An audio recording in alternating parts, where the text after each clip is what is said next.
Իրավական ձեզ հուսող հարցերը իրավունքը քոնն է հաղորդման եթերում։ Ողջույն սիրելի հետևորդներ, այսօրվա մեր հյուրը ֆանտաստիկ հետաքրքիր անձնավորություն, Gabrielian & Partners դետեկտիվների բյուրոյի հիմնադիր ղեկավար Հայկ Գաբրիելյանն է։ Պարոն Գաբրիելյան, շնորհակալ եմ հրավերս ընդունելու համար։ Սոսո ջան, ես եմ շնորհակալ հրավերի համար, շատ ուրախ եմ մասնակցելու քո եթերին, քո հաղորդմանը։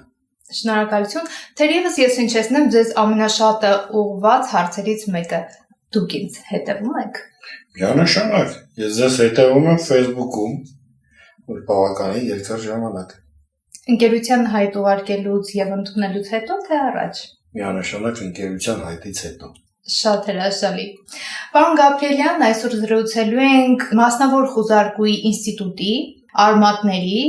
Հայաստանի Հանրապետությունում իրավակարգավորումների եւ բնականաբար պրակտիկ փորձի մասին։ Կխնդրեի ներկայացնել,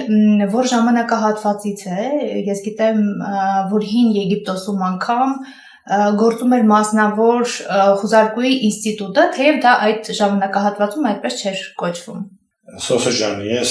ներկայանամ նաև մի երկու բառով որտեղից որ ավելի շատ տեղեկացված լինի մասին, ես նաև հանդիսանում եմ մասնավոր դետեկտիվների միջազգային ասոցիացիայի նախագահը, դա ըստ էության կանոնակարգում եւ համակարգումը ԱՊՀ տարածքի պետությունների մասնավոր դետեկտիվների աշխատանքի, ինչպես նաև հանդիսանում եմ համաշխարհային դետեկտիվների ասոցիացիայի դեսպանը ռեգիոնում, դա նշանակում է Անդրկովկասի եւ Միջին Ասիայի պետությունները համակարգվում են մեր կողմից։ Հիմա գանք քո հարցին, իրականում դեռևս վաղ նախնադարյան եւ մարդկության սկզբնավորման ժամանակներից մարդիկ միշտ հետաքրքրված են եղել ինֆորմացիայով, տեղեկությամբ եւ շատ նմանատիպ երևույթներով։ Խորքային ամենա ինստիտուցիոնալ վիճակով որպես նման կառույց կամ մարդիկ դա եղել են Եգիպտոսում, Շումերներում եւ Հին Հռոմում։ Այսինքն այդ ժամանակ ստեղծվել են որոշակի կառույցներ, որոնք զբաղվել են հիմնականում ամուսնական դավաճանության խնդիրներով, զբաղվել են պարտքերի եւ պարտքի վերադարձման հարցերով, զբաղվել են գողության եւ գողունի հայտնաբերման հարցերով։ Դրանից հետո արդեն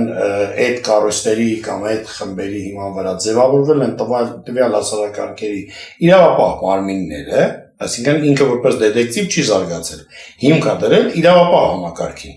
Մարդկության զարգացման ընթացքի հետ միաժամանակ արդեն միջին դարերից դեպի մեր դարաշրջան եկող հատվածում 17-րդ դարում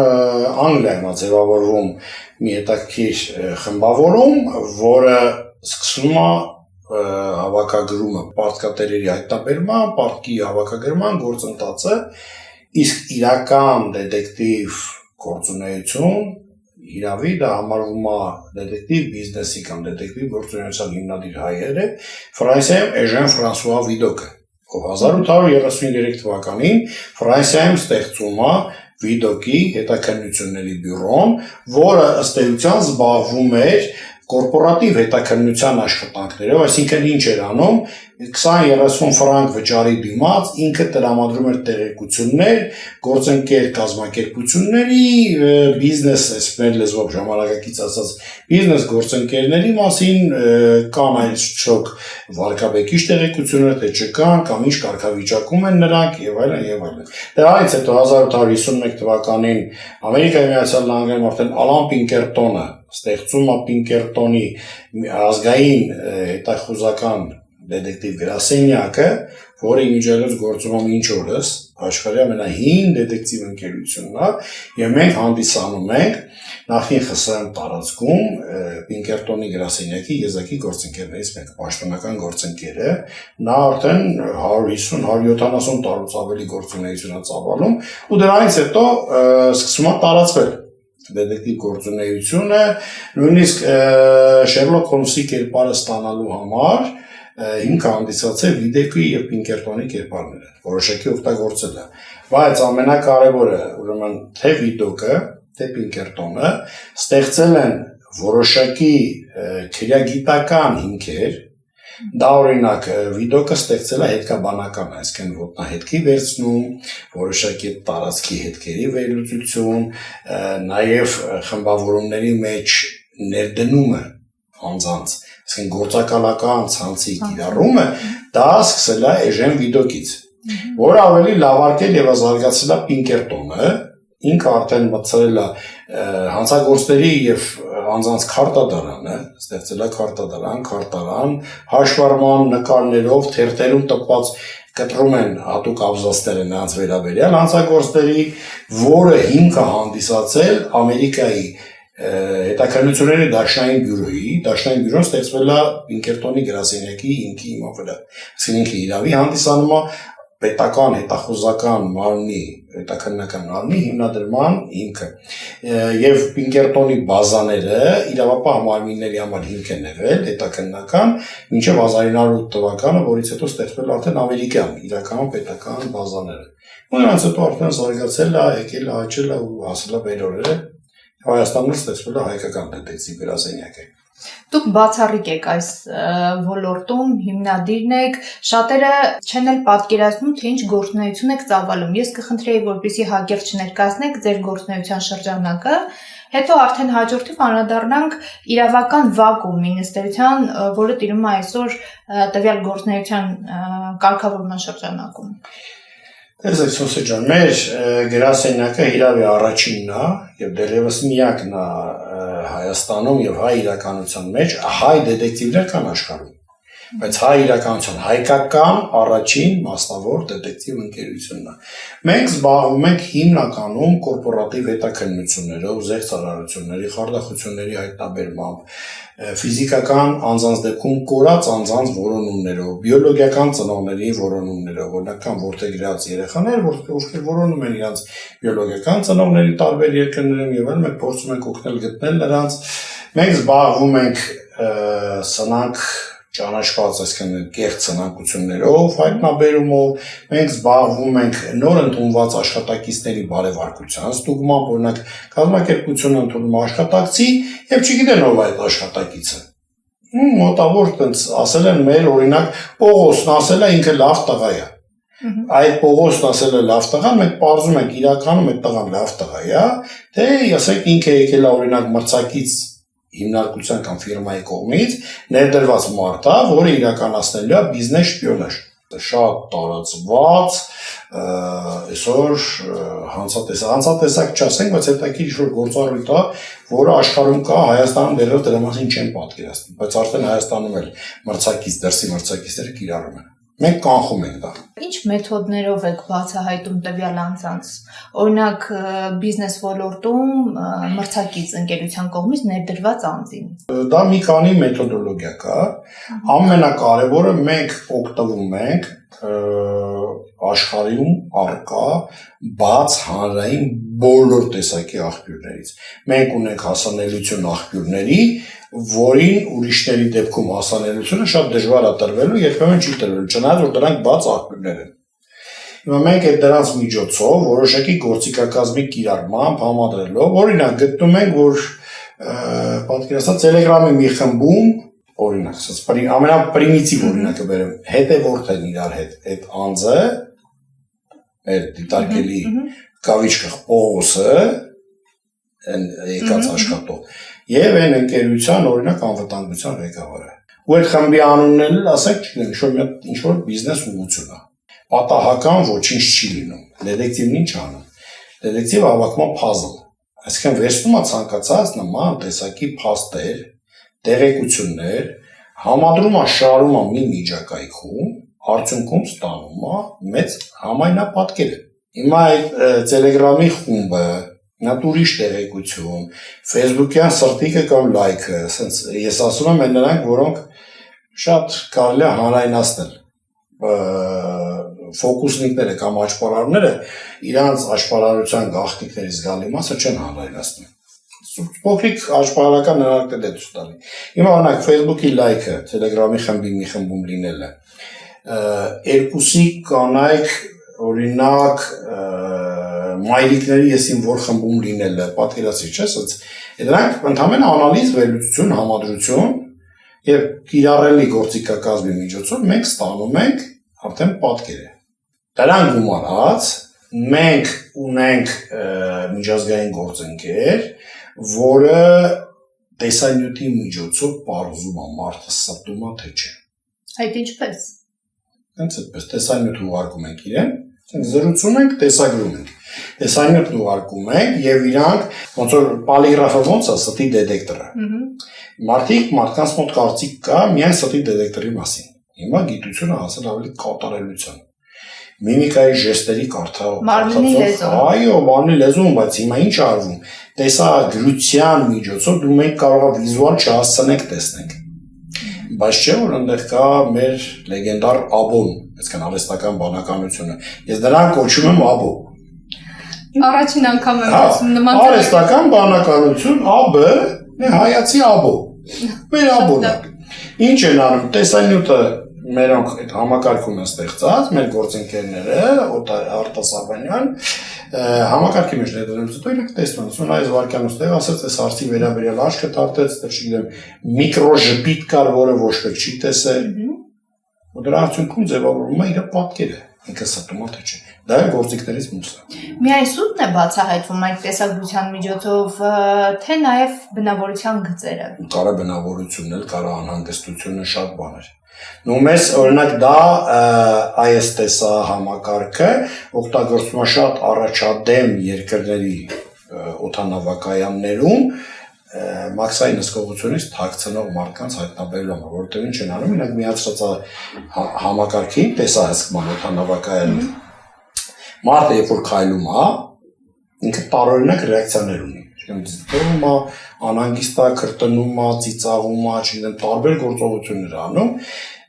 դետեկտ անում, այսինքն ֆիքսում է համակարգի այդ մարդուն, ուղեկցում մարդը իրան, երբ որ մաքսային հսկողության տիրույթ են մտնում, իրան գիտեն այդ մարդուն ինչ հարցեր կան։ Պարոն Գաբրիելյան, հասարակության մեջ նման ասոցիացիա կա, որ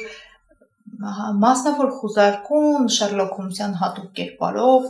պետք է ներդրվի որոշակի շրջանակներում, որպեսզի տեղեկություն հավաքի։ Ինչ հետաքրքիր է, ինչ մեթոդներով, ինչ ձևաչափերով են ձեր մասնավոր խուզարկումները ներդրվում համապատասխան օղակների մեջ տեղեկություն հավաքելու համար եւ առհասարակ հասարակության մեջ նրանք ինչպես են դրսևորում իրենց եւ ինչպիսի վարքագիծ են դրսևորում, որպեսզի նույն ձևաչափով արտաքին աշխարհից ինֆորմացիա հավաքեն։ Սոսի ջան, շատ հետաքրքիր եւ լավ տիպիկ հարց տվեցիք։ Անցել են Շերլոկ Հոլմսյան ժամանակները, այսինքն պատերի տակով անկյուններով քայլելու, հետևելու, բինոկլով, հեռադիտակով կամ ինտեգրվելու ինչ-որ միջավայրի մեջ դրա խնդիրը չկա։ Այսօր մի լավ գործիք կա, որին ես կոչում եմ իմ բոլոր ինտերվյուներում դա ասում եմ, սատանայի գործիքն է, դա հեռախոսն է։ Դա մեր լավ բարեկամն է, դետեկտիվի ամենամոտ ընկերը, դա ցանկացած մարդու էլեկտրոնային գադջետն է, սարքավորումներն է, դա համակարգիչ հեռախոս, ոչ թե մենք միջամտում ենք հեռախոսին, այլ մարդը ինքը հեռախոսի համակարգչի միջոցով թողում է թվային հետքեր։ Մենք ընդամենը քայլում ենք հետքերի հետևից։ Ինչպես։ Շատ հանգիստ էլի եմ ասում, կան այնքան հետք եք թողում բաց։ Ցանկացած մարդ թողում է հազարավոր հետքեր, միլիոնավոր հետքեր։ Ընդամենը պետք է այդ հետքերը նայեք, հետախույզը ոնց է կամ սլեդապիտը ռուսերեն ասած, ինչ անում, ինքը հետքը տեսնում, ասում սա արջի հետ կա, թե գայլի հետ կա, չէ, հետո ուղղությունն է ջոգում, թարմա թե հինա։ Հիմա նույն ձևի է, նույն լոգիկայով, որսորդի լոգիկայով, մենք քայլում ենք այդ հետքերով, այսինքն տեսնում ենք ինչ-որ մի հատ մեյլ։ Հետո մեյլից հետո տեսնում ենք դրա հետ փոխկապակցված հեռախոս։ Փոխկապակցված հեռախոսով գտնում ենք Telegram։ Telegram-ով գտնում ենք Telegram-ի խմբեր։ Խմբերում գտնում ենք Facebook-ի էջ։ Facebook-ի էջում մեկ էլ գտնում ենք Одноклассники։ Դա էլ կա, հիմա հանդիպում են։ Շատ կան։ Ու դենց շարունակապար շղթայով գնում ես եւ ստանում ես այդ պատկերը։ Ես կցանկանայի, որպեսզի մենք խոսենք նաեւ անձնական տվյալների հավաքագրման մասին։ Տեսեք, ինքս որպես փաստաբան բազմիցս առնչվում եմ, հարցումներ ենք կատարում, պատասխաններ ենք ստանում, սակայն կա մի կարմիր գիծ, որը հատելի չէ, անգամ փաստաբանների համար։ Այս պարագայում մասնավոր խուզարկուին արդյոք հասանելի են այդ տվյալները, թե ոչ։ Եթե մասնավոր խուզարկուն ձեռք է բերում որոշակի ապացույցներ, ապա դրանք ինչպիսի ապացուցողական շեմ ունեն, արդյոք դատաներում կիրառվում են, թե ոչ։ Խոսքը ոչ միայն քրեական գործերին, այլև քաղաքացիական գործերին է վերաբերվում։ Նայեք, մասնավոր խուզարկում հենց այն մարդն է, որը կանգնած է անձնական տվյալների պաշտպանության թիկունքում։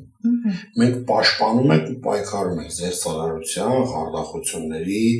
ապօրինի համակարգչային հանցագործությունների դեմ։ Մենք էլ պայքարողներից մեկն ենք, որտեղ մենք շատ ենք դիմում այդ հարցերով եւ մենք օգնում ենք։ Որտեղ կա, ուրեմն մեր երկիրն ունի անձնական տվյալների պաշտպանության մասին օրենք։ Շատ լավ օրենք է, շատ լավ է գրված, շատ ուժեղ է։ Ես ինքս նույնիսկ պետական համակարգում իմ ծառայության ժամանակ մասնակցություն եմ ունեցել նախնական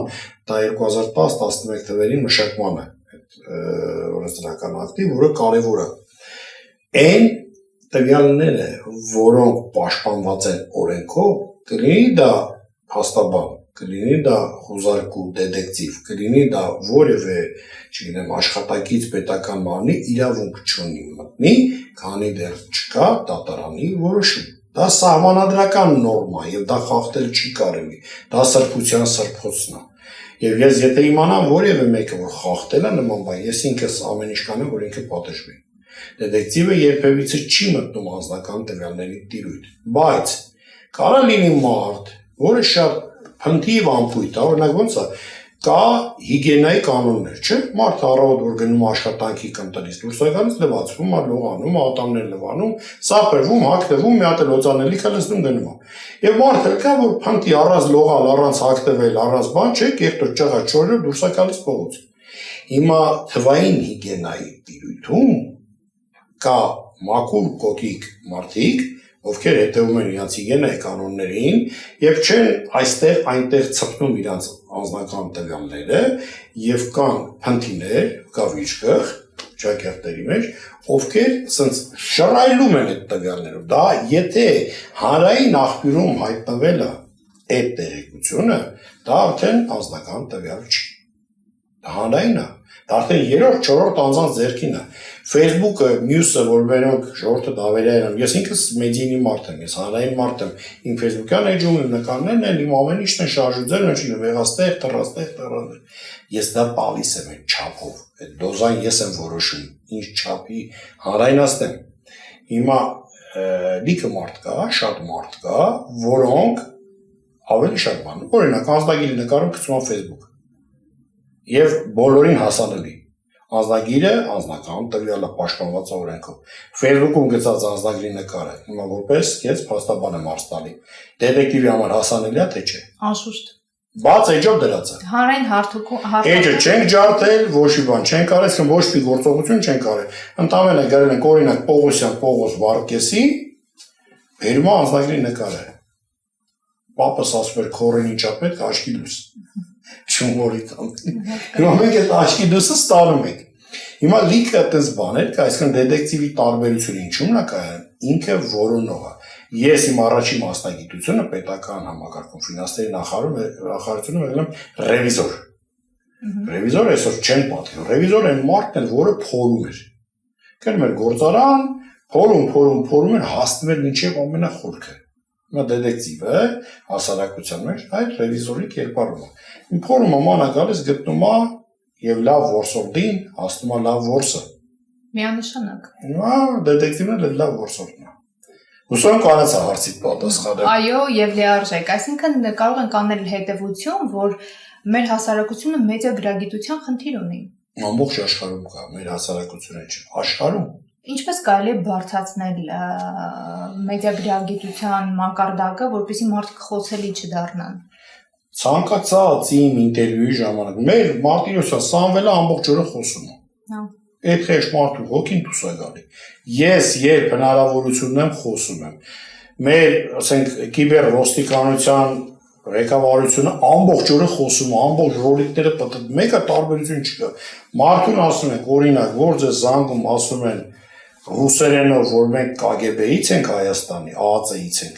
Այ ժողովուրդ ջան, Հայաստանի ԱԱԾ-ից որ ձեզ զանգեն առաջին չեն զանգի։ Ասեն ծանոթագիր կտան, կամ եթե զանգեն հայերենով կներկայանան, ես ինչան, ես ինչի, կոչում, պաշտոն։ Ռուսերենով զանգում են հերիք չի, ասում են դուք բանը Ռուսաստանի Ուկրաինայի պատերազմի մեջ եսի մյուս զենքի առևտրի մեջ եք կասկածում։ Հենց հիմա ասեն չգիտեմ 500,000 դրամ փող փոխանցեք։ Մարդիկ փոխանցում են։ Նա ո՞նց բացատրես, որ մարդը մեդիա անգրագետ, ոչ թե մեդիա անգրագետ, այլ ինքը իմ ասած առավոտ չլողացած տնից դուրս է կողնա։ Հա, այսինքն նաև ցածր իրավագիտակցությունն ունի։ Միայն այդ ցածր իրավագիտակցությունն է, ու ցավալի է, որ աշխարհում է դա տարածված։ Երկրներ կան բարձր է։ Օրինակ Անգլիայում, Շվեյցարիայում բավականին բարձր է։ Ռուսաստանում ահավոր վիճակ է։ Չես պատկերացնի ինչ է։ Մեզանից վատ է։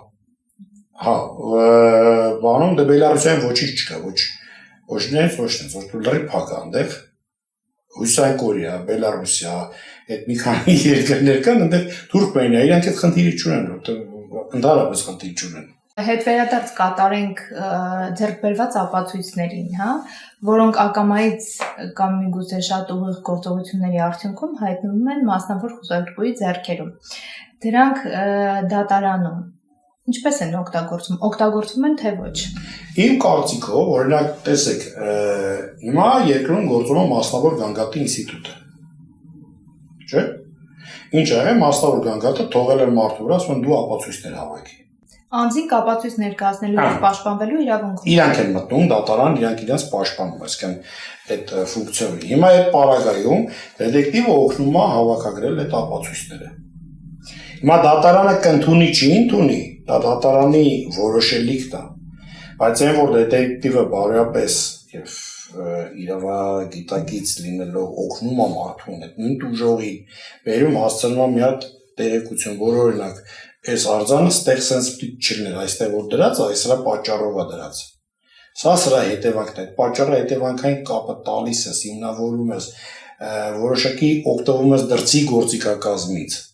մեր ունեցած այդ հանրային աղբյուրներից, հիմնավորում ես, որ որտեղից ես վերցրել։ Օրինակ,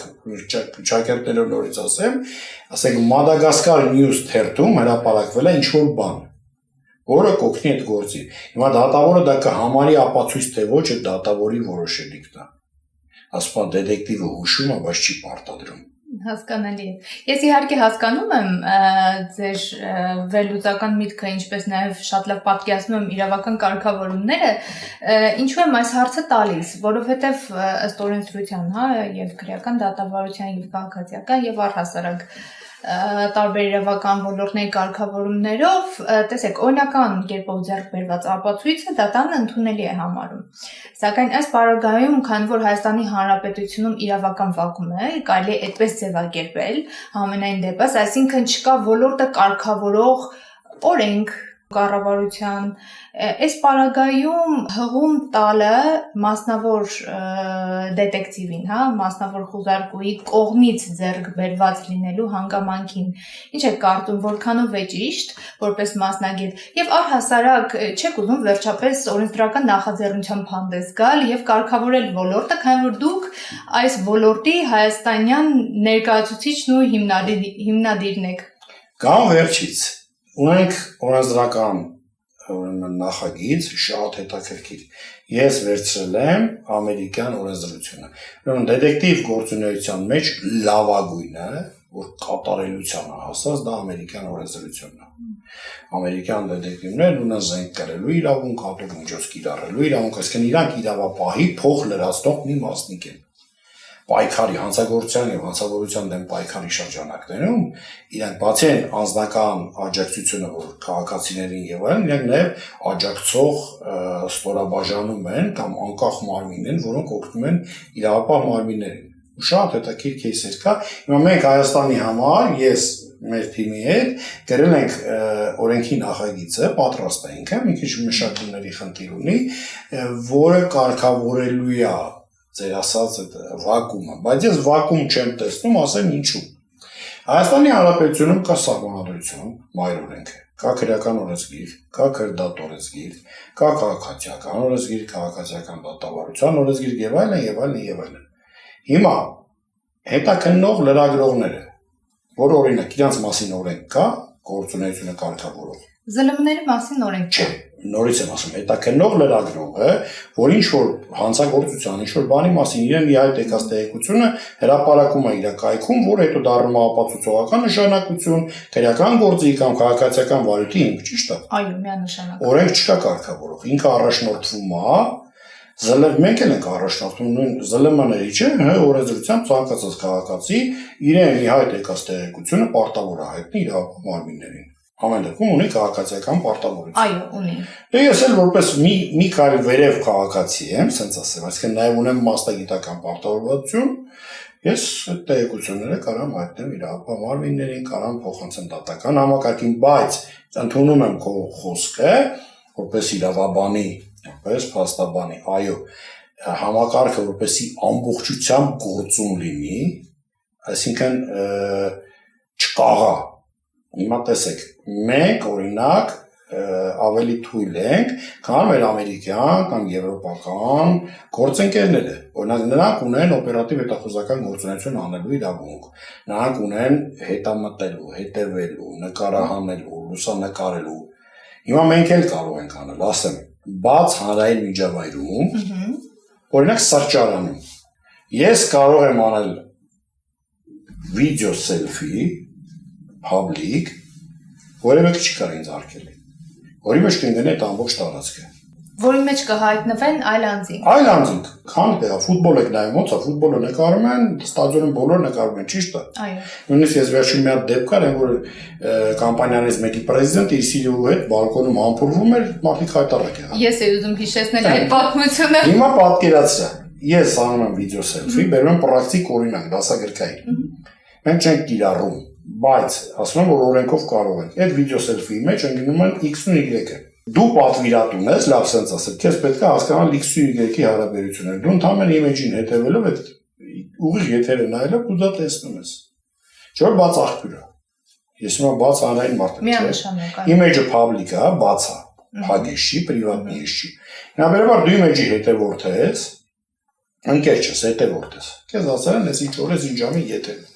Դու եթերում նայում ես, դու ձեռք ես բերում դա, ասեմ ավելին, հիմա ինչքան որ գիտեմ, կարող են այդ ինտերնետից վերցած ապացույցները նոտարով հաստատել, տենց բան կա։ Այո, նման բան կա, անգամ նամակագրությունները։ Եղավ որ մենք ապացուցեցինք, օրենքով ես կարող եմ, բայց քանի որ մենք անձնական տիրույթ չենք մտնում եւ նաեւ պայքարում ենք դրա դեմ, եթե ես իմանամ որևէ մեկին հետևել, ասում եմ շատ ամեն ինչ կանեմ, որ ինքը պատժվի։ Բայց օրենքը կանենք, օրենքը անելու ենք, օրենքը լինելու է եւ այդ օրենքը նախնի ԽՍՀՄ տարածքում լինելու լավագույն օրենքը։ Պարոն Գաբրիելյան, իսկ եթե մասնավոր խոզարկուի ձեռքի տակ հայտնվել են անձնական կյանքի մասին տվյալներ, վերացվում են այդ տվյալները։ Ոնց հայտնվի։ Այ այդ գործողության ընթացքում ձեռք են բերվել նման ապացույցներ։ Ինչ եք անում, գայթակղությունը մեծ է իհարկե որպես սենսացիոն նորություն պատվիրատուին տրամադրելու համար։ Պահում եք անձնական կյանքի գաղտնիությունը։ Միանշանակ։ Եվ ավելին ասեմ, մեր պատվիրատուներին իրանց պատվիրված նյութը փոխանցելուց հետո մեր մոտ ոչնչացվում է։ Մենք չենք պահում։ Դա ինձ պետք չի, մեզ պետք չի, ոչ մի դետեկտիվի դա պետք չի։ Իրական դետեկտիվը, այսինքն պատվերն ավարտելուց հետո, ընդամենը իր գլխի մեջ մնում է մի հետաքրքիր հուշ պատառիկ, որը կարող դառնա պատմվածք կամ էսե կամ որևէ բան։ Կամ հաղորդման մեջ ուղղակի խոսելու բան։ Բայց չի կարելի։ Ամենակարևորը, որ դու ասում ես պատահական ձեռքի տակ լինի ինչ-որ անձնական եսի ինչ, ախր դա հենց այնպես չի կարող անգնի քո մեջ, չէ։ Հիմա երեխեն խո հենց այնպես չի ծնվում։ Որոշակի գործողությունների արդյունքում երեխան ծնվում, չէ։ Ես միշտ սիրում եմ համեմել եմ խոսքը գեղեցիկ օրինակներով։ Հիմա որպեսի այդ աննշած տեղեկությունները հայտնվի դետեկտիվի ձեռքին, ում դետեկտիվը դիտեղ գործողություն անի։ Միանշանակ։ Անգործությամբ ինքը չի կարող դա ունենա։ Խոսքը գնում էր հենց գործողության ժամանակ հավելյալ տեղեկությունների հավաքագրման։ Ախր արդեն դա անձնական տվյալ չի, չէ՞ որ մեր գործողությունը բաց տիրույթում է, հանրային տիրույթում է, աղբյուրները բաց են։ Եթե այդ մարդը օրինակ իր մեր նկարները գցել է ինչ-որ մի տեղ, դառնա հանրային սեփականություն։ Ունենք չէ դեպքեր, հայ իրականության մեջ կա, ռուս իրականության մեջ կա, որ իրանք իրենց նկարները ինչ-որ ձև տարածել են։ Մինչև այսօր տարածվում է։ Վիդեոները, նկարները եւ այլն եւ այլն։ Հիմա այդտեղ դետեկտիվն ինչ անի։ Մաքսիմում կարա պատվիրատուին ասի այս լինքով գնաս ինչ տեղը կտեսնես։ Պարոն Գաբրիելյան, դուք շատ լավ դետեկտիվ եք եւ շատ լավ ընկալում եք իմ հարցի խորությունը, սակայն շատ գեղեցիկ կերպով նաեւ շրջանցում եք, բայց այնուամենայնիվ, օրինակ, ենթադրենք մի իրավիճակ, երբ որ մասնավոր խուզարկում ներդրվել է ինչ-որ մի ընկերության մեջ։ Տնօրինի հրահանգով, որպեսզի հասկանա, թե ներսում ինչա կատարվում։ Այո, իր դա նորմալ երևույթ է։ Դա շատ նորմալ երևույթ է։ Ահա։ Հիմա այդ գործունեության ընթացքում օրինակ ինչ-որ շատ ասենք տեսել են Վարդուշն ու Վալոդը իրար սիրում են, ասենք, սենց։ Ահա։ Ինչ ավելի հավելական է։ Դուք ինձ ճիշտ հասկացաք։ Հա, լրիվ։ Նայ, Կամ այլ տեղեկություններ, օրինակ, չգիտեմ, անձնական այլ տեղեկություններ, չգիտեմ։ Նա սեռական կողմնորոշման, կրոնական։ Այո, հեռախոսազանգ է կատարել, որի ժամանակ օրինակ խոսում է իր boyfriend-ի հետ։ Չէ, դա չի կարելի։ Դա ճիշտ չի։ Դա կոռեկտ չի։ Չէ՞ որ դա քո кейսին չի վերաբերվում։ Եվ Ոչ մի բան։ Անցավ այդ թեման։ Ստեղից մտավ, ստեղից դուրս եկավ։ Ստեղից մտավ, ստեղից դուրս եկավ։ զեկուցում են եւ մոռանում են։ Մոռացվում է, չեն էլ զեկուցում։ Չեն էլ զեկուցում։ Չի էլ քննարկում այդ արդեն ինստրուկտաժն արված է այնպես, որ դրա մասին չարժի անդրադառնալ, այսինքն այն ինչը ձերը չի, մերը չի։ Դա չենք ձեր տալիս։ Հիմա ես ոնց որ այս խոսափողը գնալուց իմ հետ վերցնեմ բանում, սա իմը չի։ Հասկացա։ Սա է ստուդիայինն է։ Նույնը քո ասած տեղեկություններն է, Սոսե ջան, այսինքն դա մեր кейսի հետ չի առնչվում։ Դա հիմա որ իր boyfriend-ի կամ girlfriend-ի հետ է խոսում։ Որևէ առնչություն ունի ինքը կարոտա թե չէ, եթե boyfriend-ը այն ֆիրմայի անվտանգության պետը չի։ Հարց։ Հասկանալի է։ Եթե, ապա, ասենց իրավարան ասենք, եթե նա այն սուբյեկտն է, որին դիտարկում ենք, ապա այո, դա պիտի զեկուցում, ոնց դա միանշան։ Հենց մենք դրա համար ենք, չէ՞ այդտեղ, որ կապը գտնենք շղթան անձավոր։ Պարոն Գաբրիելյան, ձեր ասածը շատ բարձր մասնագիտական հմտությունների դետեկտիվների մասին է խոսում, հա։ Այս պարագայում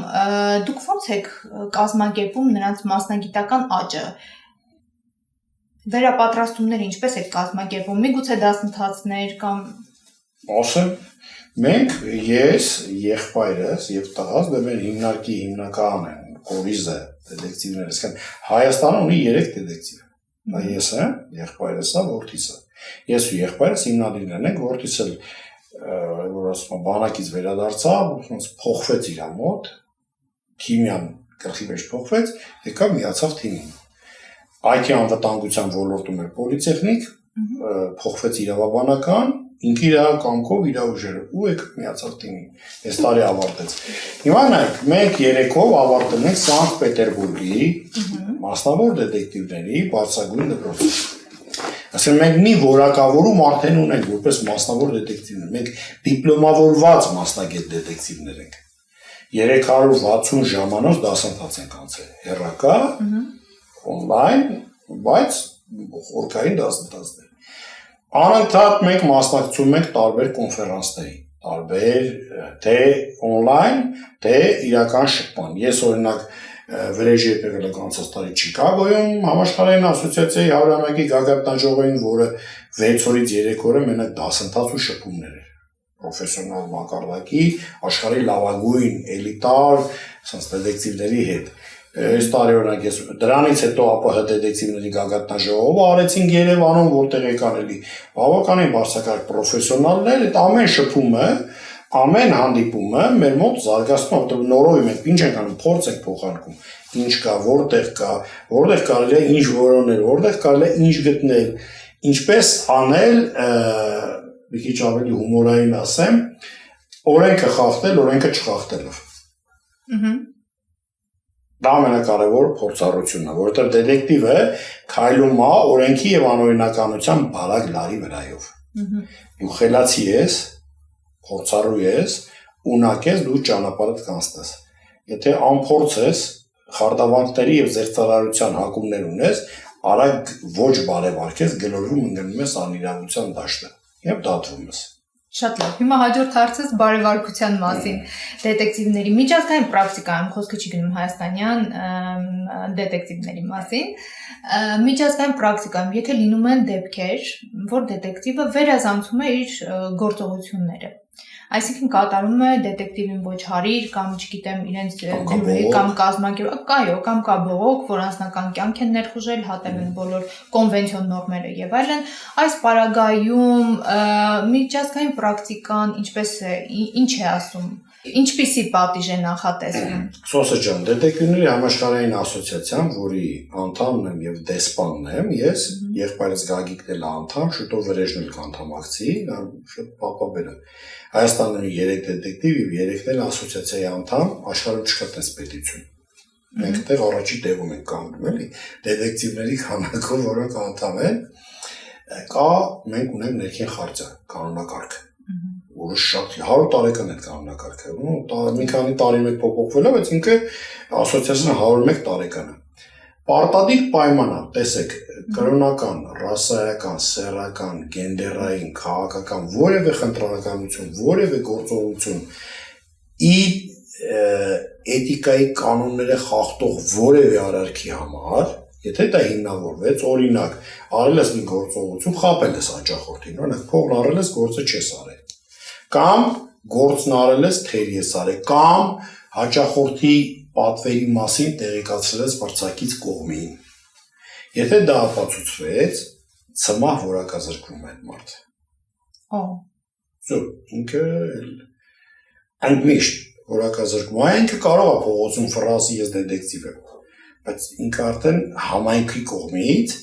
ասում համայնքը զորավոր է, չէ՞, ինքը տորում է երկրի, հիմա համայնքի կողմից ինքը համարվում է մի քանի սորտ ներքև մարդ։ Այսինքն ինքնակոչ դետեկտիվ։ Հապսո իրան որակազրկում են, ինքը նույնիսկ կարող են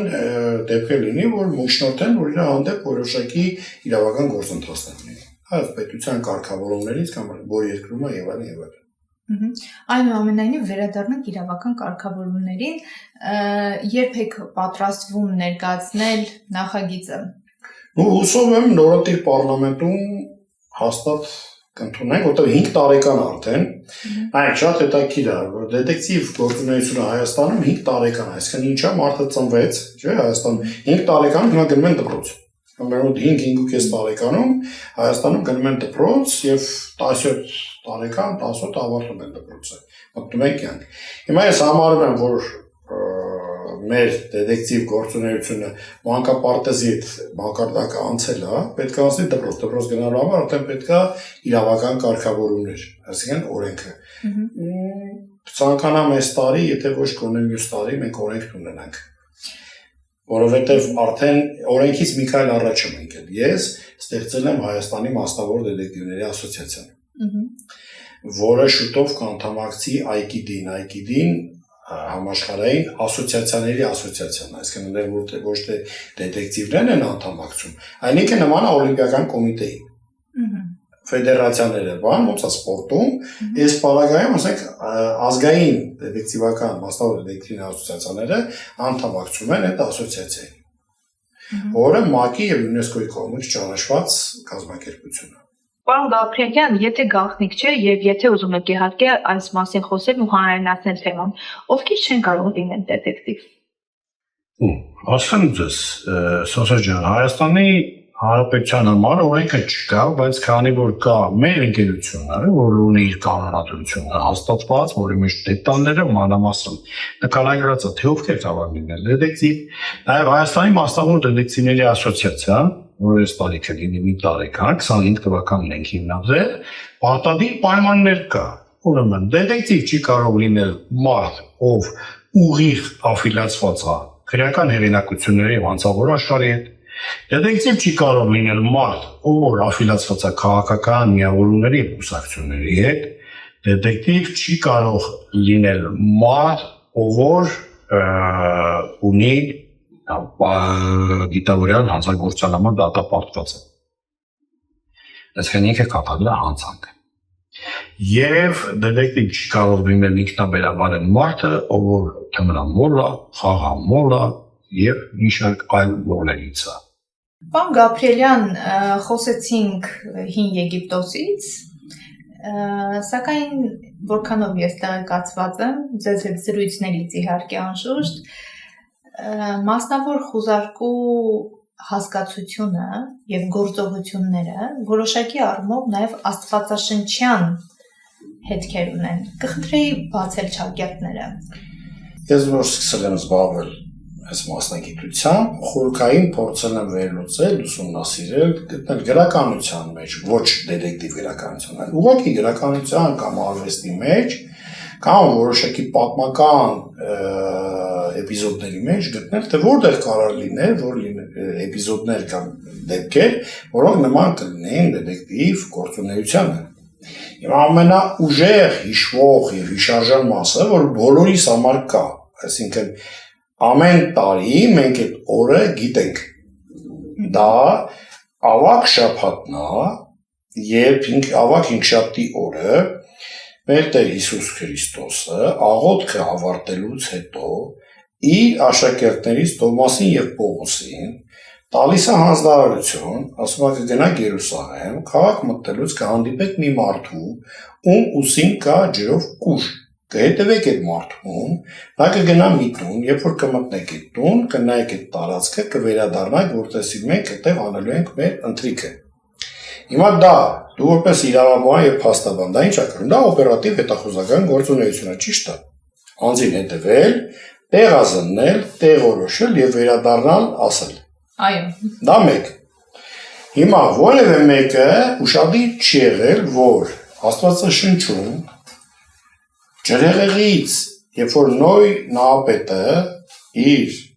տապանը հասնում է Արարատ լեռան գագաթին, ճիշտ է, 40 օր նավարկելուց հետո այդ փոթորիկ ջրհեղեղ եւ այլն հասնում է։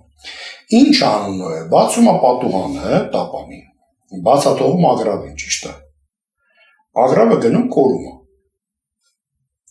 Հաջորդի բացաթողում աղավնին, մի քանի օր անց։ Աղավնին գնում վերադառնում է։ Երկրորդ անգամ եւս մի քանի օր անց բացաթողում, աղավնին գնում է, վերադառնում է կտուցին ձիթենու ճյուղ։ Այսինքն հիմա վերլուծում ենք ժամանակակից լեզվով։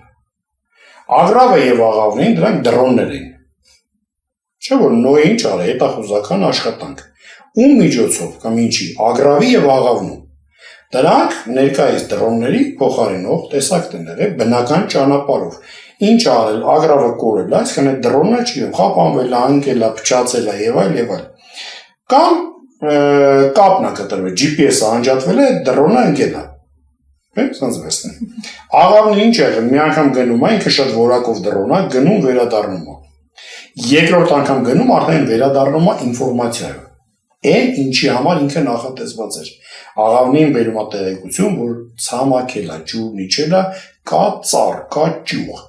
Եվ Նոյը դրանից հետո իր ընտանիքի եւ հետևորդների հետ իջնում է տապանից։ Ես հիացած եմ ձեր մասնագիտական գիտելիքներով։ Շնորհակալ եմ։ Սակայն մասնագիտական գիտելիքները արդյոք շփման մեջ դեֆորմացիա չեն թողում, որովհետեւ ձեզ այդ անverջ կարելի է բաց եւ հաճելի շփվել, բայց կարծես թե որպես խուզարկու, այն էլ մասնավոր, լինելով սուպեր պրոֆեսիոնալ,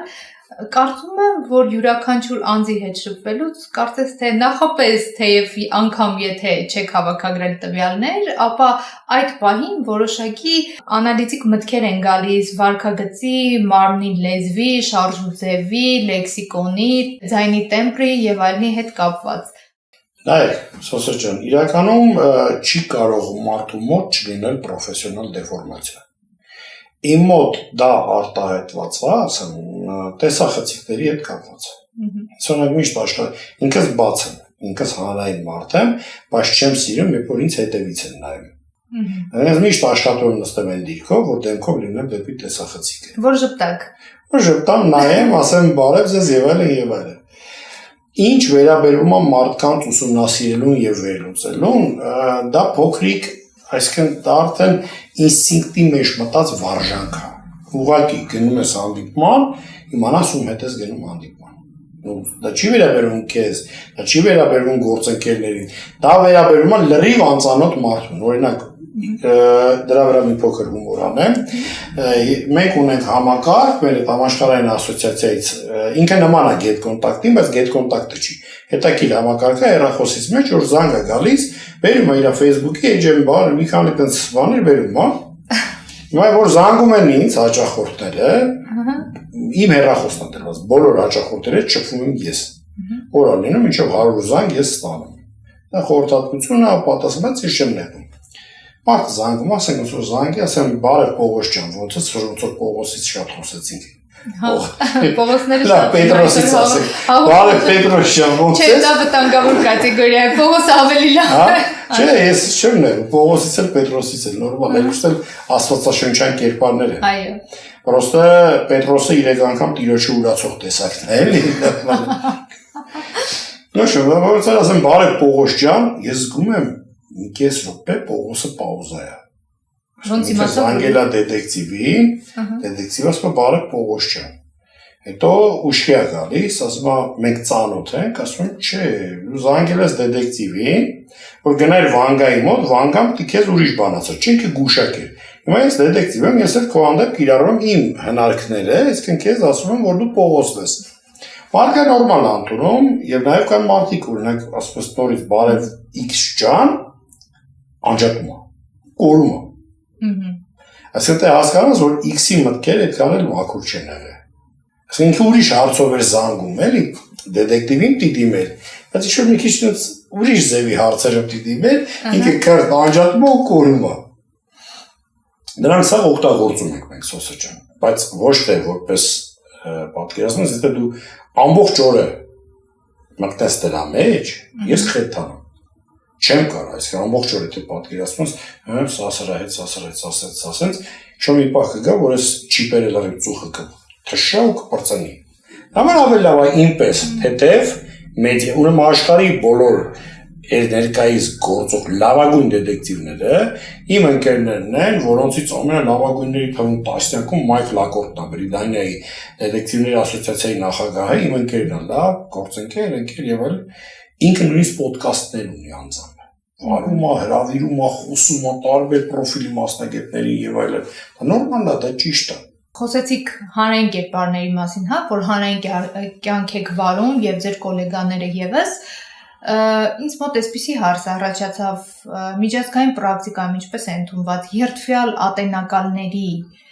ինստիտուտի մեջ դետեկտիվը որպես դետեկտիվ իրավունք ունի ներդրվել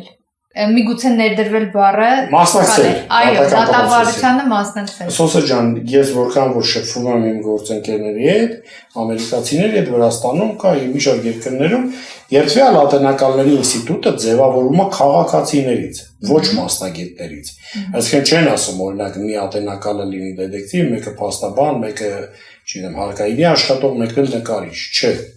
Այնտեղ ընտրում են մարդկանց հատուկ համակարգ կա, SMS-ների միջոցով ծանոթում են եւ այդ քաղաքացին պարտադիր է ներկա լինելու։ Այսինքն ինքը չի կարա հրաժարվել, եթե հիմնավոր պատճառ մեր բանի պես է զորակոչի ոնց, այսինքն եթե քեզ ծանոթագիր եկա դու պարտավոր ես գնաս զորակոչի, ուսանավարժական ավակ կամ բանը։ Նույն ձևի կամ դատարան, որ քեզ ծանոթում եկա, պիտի գնաս։ Նույն ձևի երթվյալ ատենակալների ինստիտուտը, եթե քեզ եկավ ծանոթում, դու երթվյալ ատենակալ օրինակ հրավիրում ես X դատական նիստին դու պարտավոր ես գնաս դե մասնակցես դետեկտիվ էական չի կլինի դետեկտիվ կլինի հրշեջ փաստաբան թե նկարիչ դա տարբերություն չկա հասկանալի է իհարկե տեղյակ եք կարգավորումներից սակայն հանրությանը շատ ավելի հետաքրքիր կլիներ դա լսել ձեր խոսքից Պարոն Գաբրիելյան Ձեր մասնագիտական գործունեության ընթացքում վստահ եմ, որ բազմաթիվ հետաքրքիր եւ բազմաթիվ զվարճալի դեպքեր եկականատես լինում, միգուցե նաեւ մասնակցում ակամայից։ Մի քանիսը կթվարկեք։ Ամենաթարմ ասեմ, ռուս գործընկեր հաճախորդ ունենք, որ ինքը միշտ տարբեր հարցերով դիմում է մեզ, մանր գալիս մեկին, ով իրան պարկատիրոջը ճշտումները բանով հայտնաբերեցինք, որ ինքը անցել է Լատինական Ամերիկա, գտնվում է Կոստա Ռիկայում եւ այլն, Եվ մեր Կոստարիկայի գործընկերներն ասացին, որ նրան այնտեղ սպանել են, թաղված է հանրային գերեզմանոց, այս ինչ տեղ է, քրեական գործեսի, ինչ եւ այլն, հանրային սպանել են։ Հիմա թե պարկատերեր են սպանել, թե ով է սպանել, չգիտենք, վերջին։ Հիմա այս մեր հաճախորդին ասացի, դեք ինչ ասի, Գազ Վալոդյա, սենց խնդիր ունեք։ Այդ մարդուն, ոչմ սպանել են։ Չկա մահացել է, ասես մի հատ էքստրաորդինար խնդրանք ունեմ, էլի քեզ։ Ասի ասեք։ Ասես կարեք իմ ամիս ծաղկե պսակ դնեք իր գերեզմանին նկարեք։ Նա ես իրան հասկացա, ասո սրտի հովանք, ուզում եմ բանալի, հիմա իմ խնդիրը լատինացիների, լատինոամերիկացիներին բացացեք, մինչև այդ մենք մարդուն որոնում ենք, իրանք գտան ասին, որ այդ մարդը բացել է։ Իրանք պիտի բացատրենք, վերջը կարացա բացատրեմ, ծաղկե պսակտել ռուսական դրոշի այդպես գույներով սիրուն սարքեցին, մարդիկ տարան դրեցին գերեզմանին, ֆոտոն վիդեոն արեցին, տվեցին Ձեզ Վալոդյային։ Մի հատ էլ պատմություն շատ, էսի երբեք չի պատմել։ Եկավ մի հաճախորդ, բարև ձեզ, պարոն Գաբրիել, բարև ձեզ, իմ կինը բան է գալիս, դավաճանում է եւ այլն։ Վերջը մի խոսքով որոշակի տենց Facebook-յան էջեր, բան ինքը իր խելքով արել էր որոշակի գործողություններ, պարզել էր այդ սուբյեկտին, բայց չէր կարող կապը։ Ինքը տեսել էր դրան, քար էր շպրտե հետևից, ասի բա ինձանից ի՞նչ ես ուզում, ասեց ուզում եմ իմանամ այդ մարդը ով է։ Վերջը նայեցինք պարզվեց աներոջ հորոխբոր թորնա, այսինքն այդ իրականոջը կուրու աղբեր են գալի։ Տրայորդ է, լավ սենց ասած։ Ասացի մեկը ուզում ես բաժանվես, չէ, ասեց, ասի դե գնաս իրանց տուն, մտի ասա թքել եմ ձեր վրա, թող դուսալի գնա եղբայր ջան բաժանվի բրծելի։ Բայց շնորհակալ եմ բան։ Անցավ 20 օր եկավ կոնյակ բանբաներ կապ ասած շնորհակալ եմ պարոն Գաբրիել։ Դու չեմ հիշում ով է։ Ասում եմ ջան, ով ես, ինչ է։ Բայ ես եմ որ կինը բան եւ այլն ու ամեն անգամ ինքը կանոջի էպիտետով էր ասում, էլ այսինքն կոպիտ բնորոշումով էր ասում։ Վերջը, ասի հա ինչ արի։ Լրիվ քո ասածով եմ արել, շեֆ ջան, ասի ինչ ես արել։ Գնացի, զանգը տվի, աներս դուրը բացես, թքել եմ աներոջից վրա հեռացել եմ։ Սարսափելի է։ Դե, այդ կամերմատ մի ձևի ասի դե դու անուղելի գիժ ես, էլի գեջը։ Եվ մի հատ էլ երրորդ պատմությունը, որը էլի նոր է եղել, Ռուսաստանից մեզ դիմել ենք, Զոկանչը ցանկանում էր իր փեսային, հասկանալով է փեսեն։ Խաղացողանար կամ դե աղջիկ են տալիս, բան Ռուսաստանում։ Եվ նոր մենք սկսեցինք մեր աշխատանքները, որոնողական իտակդալի գործողություններ։ Նորմալ էր ռոձ այդ տղան ամեն ինչ լավ էր, մեկ էլ մի հատ տելեգրամային հանրային խմբում հայտնվեց իր տելեգրամի account-ը, որը նայում ենք ոչ ճիշտ սեռական օրիենտացիա ունեցող անձանց խումբ է։ Չեմ դա իրավաբանված ձևակերպեմ իրավաբանորեն, վերջը։ Դուք ինձ Ոչ տրադիցիոն սեռական կողմնորոշում ունեցող ոչ աստվածաշնչյան։ Ոչ աստվածաշնչյան։ Այո, անաստվածների խումբ, բագախուլիկ է ռուսները ասած։ Հիմա մեզ կդատապետեն այս հատվածի համար։ Հիմա նայ, հիմա գտել ենք այդ խումբում, հանրային ենք խումբը, բաց խումբը, public, որտեղ այդ տղեն իրան գովազդում է։ Ըստ այդ միջավայրի գիգանտ։ Դե Զոկանչին փոխանցեցինք, ազգությամբ Զոկանչ, ազգությամբ ոչ ռուս են, դա տիրույթ է ռուս են։ Զոկանչը հայերեն ասաց, ասաց պարոն Գաբրիել, հորս արեք, ես տենց էլ պատկերացնում էի։ Ասել իր հայերեն մի քիչ փոխարկեցի իր ասածը, ասել ինքը իր ինտուիցիայով կանացի հասկացել էր, որ տեղ մի բան, там что-то не то, էլի, դեռ բան չի, հա։ Ու մենք, հա, ողջամիտ կասկածը, մենք էլ այդ կասկածը գտանք լրիվ, այլ եմ ասում, բաց հանրային տիրույթում, ինքը սիրուն լավ մեսենջերներով բանում գրում էր այդ չաթերում, որ գրում են այդ գրուպաների Telegram-ը, էլի։ Շատ ուժեղ գրագություն է։ Այս կար 3 հետաքրքիր պատմություն։ Ձեզ հետ շփվելը եւ զրուցելը չափազանց հետաքրքիր է, կարելի է շատ երկար խոսել տարբեր պատմությունների, թեմաների, իրավական կարգավորումների մասին։ Թող սա լինի առաջին, բայց ոչ վերջին մեր զրույցը։ Շատ շնորհակալ եմ, որ ընդունեցիք հրավերս։ Ես եմ շնորհակալ Սոսե ջան, իմ խոսելու, այսինքն շփվելու այդ ամեն ինչը գալիս է նաեւ քեզանից։ Միջավայրն է ճիշտ, միջավայրն է լավ, որովհետև տրամադրողը մենք խոսում ենք ու ես ինչքան ժամանակ մենք զրուցում ենք, մենք չենք էլ պատկերացնում, թե մեր զրույցը ոնց ժամանակը թռավ։ Իրականում սա մեր առաջին ոնց որ զրույցն է կամ տեսազրույցն է կամ հաղորդումն է եւ հուսով եմ ինքը շարունակական կլինի, ես պատրաստ եմ բացեմ ցանկացած տեսակի, ցանկացած ուղղության որևէ տեսակի հարցով իմ մասնագիտական եւ այլ հնարավորություններով ու ունակություններով աջակցելու, օգնելու եւ գնալու առաջ։ Շնորհակալ եմ, փոխադարձ։